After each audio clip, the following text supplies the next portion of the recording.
I if you go into my clinic, you can see like I have my clinic may be a little bit of a contradiction in itself. So I have like a big picture over the waiting bench of the Buddha, and then you've been in there, and then I have on the other side, I basically have all rogue equipment that would look like a CrossFit for one, right? And I want to be somewhat contradictory because I don't want people to think that there is this idea of something that is sort of like finite or identified, like somebody who would have a Buddha picture up has to be in yoga attire doing only yoga, and somebody who does CrossFit has to be a meathead.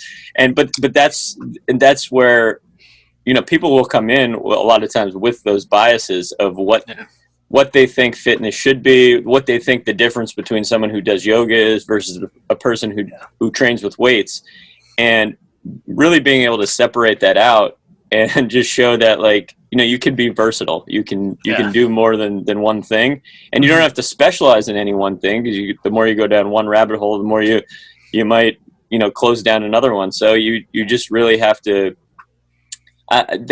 being a little bit of a contradiction, I think, is a good thing, because it just promotes versatility in a way. Yeah, that's exactly why I like the idea of a healthcare practitioner being knowledgeable regarding and having access to barbells, because it's exactly what you are saying. Like, hey, you got pain? We're going to go on some barbells. Yeah, no, that's not for meatheads. That's not for broskies. That's a health tool. You know, you can be all these different things. Like, you don't have to, like, I don't need to make you a bodybuilder. You know, you need to be healthy. You need a barbell. Yeah. All right. Well, do you ever use a body bar? You know what a body bar is? It's like basically, I've seen it in fitness centers a lot, but it's basically like a bar, but it's just coated in, like, I don't know if it's rubber or something. Oh, foam. Yes, I know those soft bars you're talking. Yes, okay, yeah. So there's an example there of that's just kind of catering to the psychology of an individual, right? Like, so if a bar is like silver and has the different textures on it, that might be a little uncomfortable to the hand. It's less inviting to someone who doesn't think of themselves as a weightlifter. But a body bar, it screams like aerobic classes, right? So it's just interesting, but it's the same thing, right? It's a lighter weight, but that's what strength training is. It's not about like how heavy the weight is. It's about how heavy the weight is that you are ready for in your process. Right. But the equipment itself is catered to a certain mentality to just kind of get started. And that's where I think programming, again, can start to break those misconceptions of saying, okay, should we start with the body bar? I mean, should we put gloves on? Like, what will make this more inviting for you to get started? But then you can quickly realize that, like, it doesn't matter what the equipment is. It's like, it's just about doing what you're ready for. Right. And that's what we're going to undertake. We're going to get into this process. So, like, you don't have to really make a commitment to anything except for what you're currently ready for. Like, that to me is what programming is, and showing people that in a very objective way is a really great gateway to get people to, you know, realize what they still can do, even in the face of pain or in the face of their own, like, history of what they think they are or they are not. Right. Absolutely. And yeah, the history of the identity, you know, I feel like that's a little bit, you know, I don't want to play too much armchair psychologist, but I guess across my career, what the vibe I've gotten the vibe of that being a sort of defensive mechanism. You know, I don't deadlift. I'm not upset that I don't deadlift anymore, because I'm 40 and I'm not supposed to deadlift. You know, and again, like, things like the body bar, or things like a really high rack pull, things like a band pull through, whatever. You're like, we've been doing pull-throughs for like 6 weeks. We've been doing RDLs with a 45-pound bar for like 6 weeks. Dude, like, we're kissing up against the deadlift, and we have been this whole time. You know, it's a good way to again, just like, look back, turn around, look at all this we've done over the 6 weeks. Yeah, we're gonna start pulling from the floor now. Right. because you've basically been doing it anyway. Yeah. Yeah, and it's like, oh, Yeah. surprise! It's no longer coated in rubber, right? You've Right. been doing this. Right. Yeah.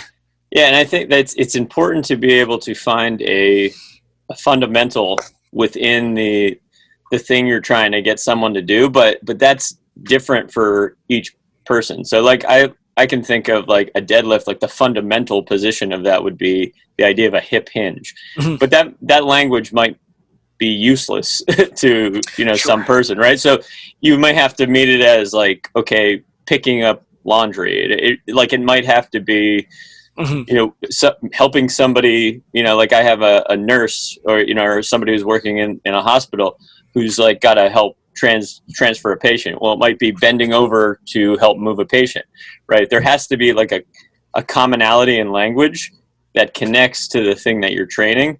And once you figure that out, then it becomes like, okay, this weight is just the thing that we're using in this controlled environment to try to prepare you for the thing that you want to do. Right. And then it can just become like, okay, we got to find out like what you feel you can do currently. And then your equipment has to be, I think, gradual enough. Like, and that's what I really think like a gym is useful for, is that it should have equipment that is gradual enough that people can feel safe in making progress. Right.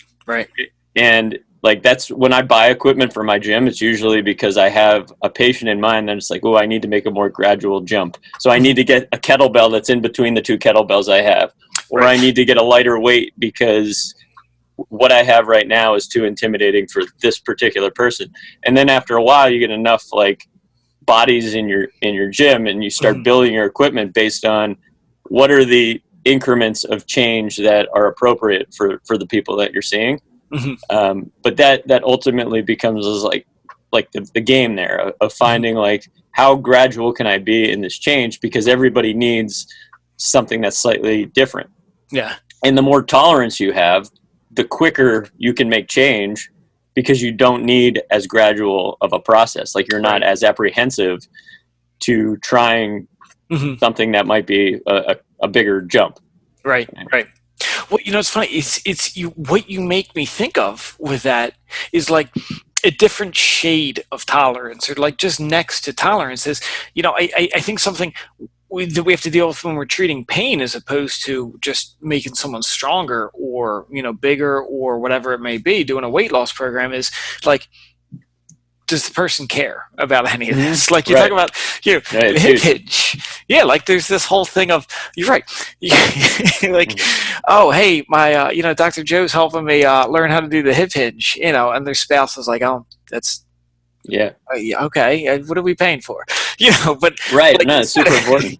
It's like, this is going to help you shovel. This is going to help you pick up the bricks. This is going to help you, the whole thing. And so there's this whole other step you wouldn't need to, like someone getting stronger maybe is like, oh, that was difficult. I felt the burn. I get what we're doing. I'm getting stronger. But, if you're just doing arbitrary tasks in the more pain and rehab, you're like, that's great, dude. Should I go like do a bodybuilding competition? Like, what are we doing? It's got to be like, I'll tell you an example. Here's a little more concrete example. I'm working with somebody, where she's coming from F45, and they very appropriately told her, hey, look, don't like round your back when you're doing a deadlift, we're going to hinge. And so from my standpoint, I'm doing a different thing right now. There's some pain and rehab into this. And so I'm watching her do movements, and she is appropriately learned not to bend her back. And so we're gonna have to get into lumbar flexion. Like I want you to be familiar and confident with lumbar flexion. So one of the things I'll ever do is just throw the slam balls down to the floor. Like I don't really care how much power she's generating, but what I'm having like follow through, get your arms between your legs, and it's just like exposed. She's not afraid of it. She's just, that's the pattern she's learned. She is, like rubbing the tummy, patting the head. The movement she's learned is hinge from the hips, never move the spine. And so it's just exposure again and again and again, learning what that feels like. And that's the whole thing. Nothing's getting stronger. Yeah. No, I mean, I would agree. And I think you got to make it meaningful for that person. And that takes a while, sometimes. And it's it's a slippery slope, and it's a learning Yeah. process. But yeah, until you make it meaningful, it's usually not going to be something that's as effective as you want it to Right. be. And I think a lot of times professionals, like, we take the language that we've learned most recently, or that we've learned over the years, that's like for why we're doing something, and we try to transfer that to the patient, and that language is just not useful. It's not meaningful. Yeah. So it's being able to constantly be able to translate, like, what you would talk to another professional with that language, and then translate that to language that is actually meaningful for that person. But the person that you're seeing, they're going to constantly have a different language. Yeah. So you have to, like, in the moment, be able to figure out, like, what it is that is meaningful for that person, right? It's not going to take one session, but it's got to be something that you're trying to do as quickly as possible, because you're just not going to get the same results.